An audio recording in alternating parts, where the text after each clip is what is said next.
Tonight, former President Trump returning to Washington, D.C. for the first time since he left office, and just days after that primetime hearing showing where the former president was as the attack on the Capitol was unfolding, watching cable news just off the Oval Office for hours, never calling for help to end the riot.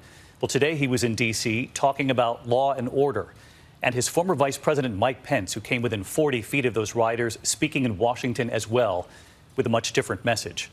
Here's Rachel Scott. It's been just days since America learned that as his supporters rampaged through the Capitol for more than 3 hours, Donald Trump sat in his private dining room, watching it all unfold on television, not taking the 60-second walk to the briefing room, where there's always a camera live and ready to go to tell the rioters to go home. Still today, as Trump returned to Washington for the first time since leaving office, his message, law and order. We're living in such a different country for one primary reason. There is no longer respect for the law, and there certainly is no order. But the day after the insurrection, the January 6th committee says Trump crossed out lines in his speech about punishing the rioters.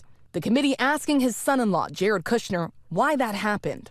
It looks like here that he crossed out that he was directing the Department of Justice to ensure all lawbreakers are prosecuted to the full extent of the law. We must send a clear message, not with mercy, but with justice. Legal consequences must be swift and firm. Do you know why he wanted that crossed out?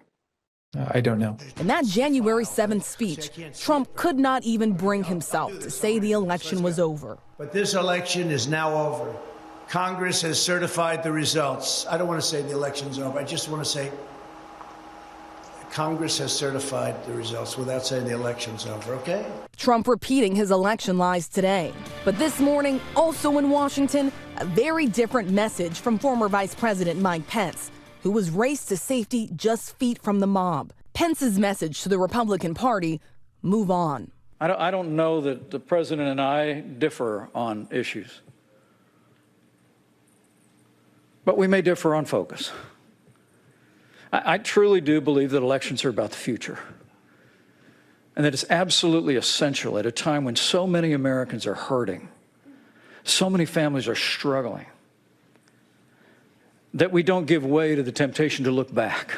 It comes after ABC News was the first to report that Pence's former chief of staff, Mark Short, testified before the federal grand jury investigating the riot. Short appearing on ABC News Live. If the mob had gotten closer to the vice president, I do think there would have been a massacre in the Capitol that day.